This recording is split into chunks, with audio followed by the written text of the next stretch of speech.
Selamat malam.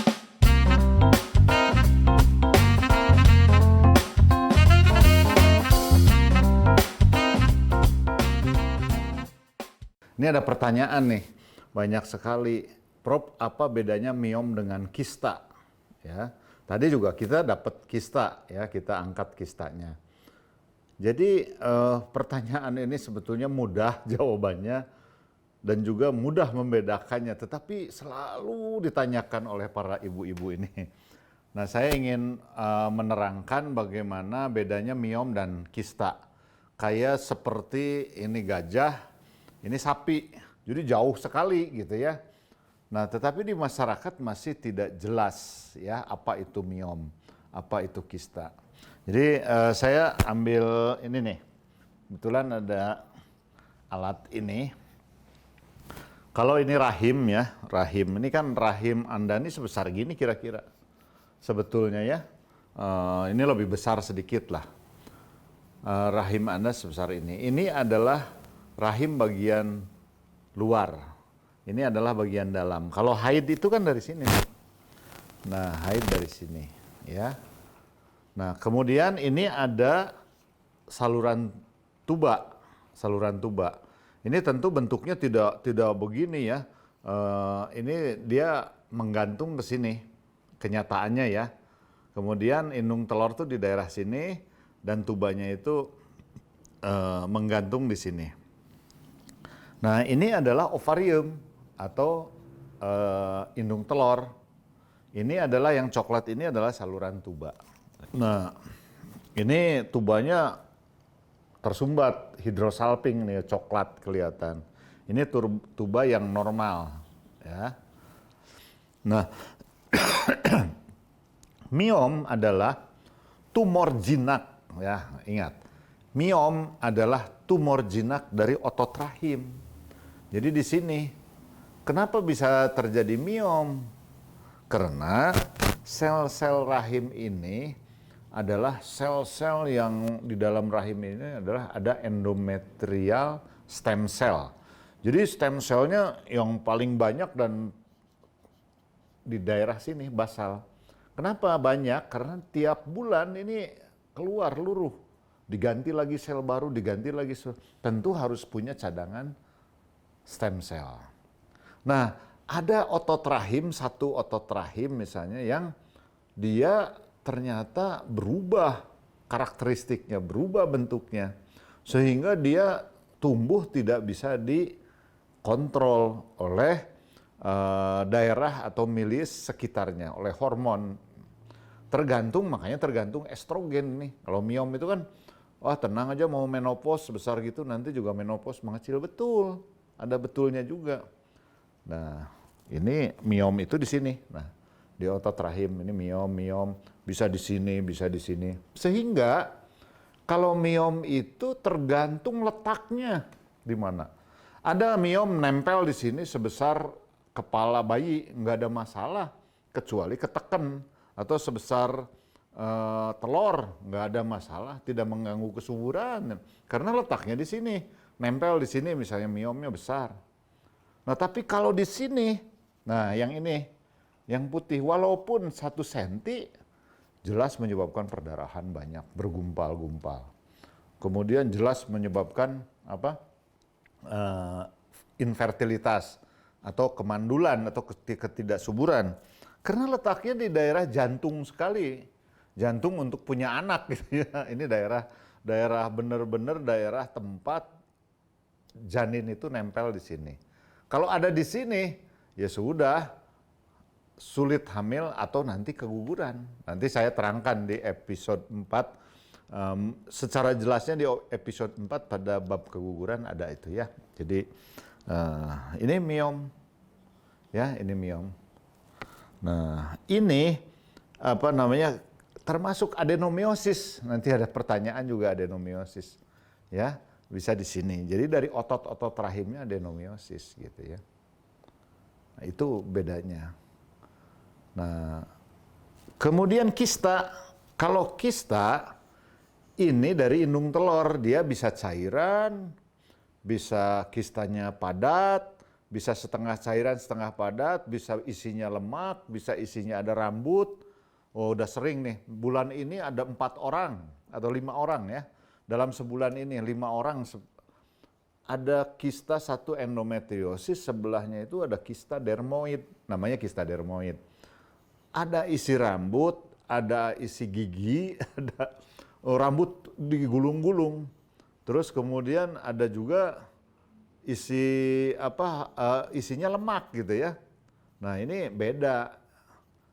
Yang paling sering dengan infertilitas adalah kista endometriosis. Kista endometriosis, kalau kista endometriosisnya aja di sini, kistanya di sini, tidak perlekatan, tidak ada adenomiosis, ini kista endometriosis tidak sakit. Kenapa? Karena persarapan di indung telurnya sedikit. Jadi nggak sakit. Oh, dokter, saya kok endometriosis kistanya 7 cm tapi nggak sakit kok. Banyak yang seperti itu. Artinya belum terjadi perlengketan. Dokter, kok kista saya katanya sih 3,5 cm tapi nyeri sekali. Berarti sudah perlengketan dan nyeri. Dan nyeri itu adalah karena di daerah sini ada persarapan. Disebut nervus sacralis. Dan di sini paling sering di belakang itu tumbuh apa? Tumbuh endometriosis di sekitar, di sini namanya ligamentum sacrouterina, ada penyangga rahim dari belakang ya. Kemudian di sini berjalan saraf. Kalau dia kenanya di sini, ya nyeri lah, nyeri. Nah, endometriosis. Ada juga di YouTube saya secara keilmuan, saya sudah bagaimana perubahan selulernya sudah saya bahas, itu ada di YouTube ya. Bagaimana endometriosis secara detail ada di YouTube saya, Dr. Tono, coba buka kalau mau yang keterangan yang lebih sampai detail ya, bagaimana menyebabkan nyeri, karena bisa tumbuh saraf baru ya, tumbuh saraf baru sehingga menyebabkan sakit, dan tumbuh juga jadi bisa regrow. Jadi kenapa bisa habis dioperasi berulang lagi karena dia bisa tumbuh berulang gitu ya. Itu mekanismenya ada dalam keilmuannya untuk para dokter spesialis obgyn terutama, ada tuh di sana mekanismenya. Jurnalnya juga dari Nature, bagus gitu ya. Itu bedanya. Kalau kista tuh kebanyakan berkantung cairan, kalau ini adalah benda padat. Nah, endometriosis, kalau kistanya endometriosis. Kalau misalnya miom, itu dua-duanya. Adenomiosis itu berhubungan dengan hormon estrogen. Jadi hati-hati payudara Anda. Karena orang-orang seperti ini kadang-kadang mungkin sebelumnya udah ada benjolan di payudara. Atau nanti harus disikapi. Kalau ininya berat, estrogen dependent, payudaranya harus diperiksa juga, mamografi, terutama bagi wanita-wanita yang di atas 30 tahun atau 35 tahun ya. Itu. Jadi kesimpulannya, kista itu berbentuk cairan dan kebanyakan dari indung telur, juga dari tuba. Ada tadi saya ketemu kista paratuba ya. Ada seorang wanita dari Lampung ya, kista paratuba. Kemudian ada polip di sini. Polip juga mempengaruhi ya, tergantung besar dan bentuknya seperti apa. Nah, polip karena di sini ada infeksinya terus timbul polip, atau karena hormon terus-menerus PCOS timbul polip. Nah, ini juga mengganggu implantasi atau kesuburan. Ya. Jadi jelas ya. Miom itu adalah benda padat seperti bakso lah, mirip kayak gitulah kalau kita operasi. Padat itu terdiri dari otot-otot polos dari rahim, uterus. Kalau kista biasanya bentuk cairan, bentuk ada benda. Kalau ganas itu padat. Hati-hati kalau gambaran ganas terus. Kemudian ada gambaran epitel, apa istilahnya ya, papil-papil, itu menandakan ganas. Dari USG bisa kelihatan, ganas jinaknya bisa kelihatan. Kalau dia tipis, ada juga kista fungsional.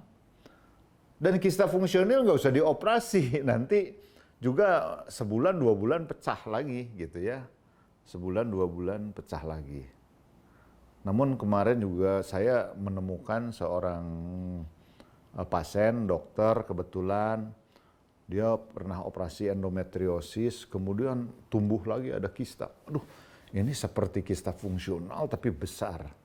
Ternyata agak aneh kistanya, saya juga baru menemukan, ini laboratoriumnya mungkin sudah jadi.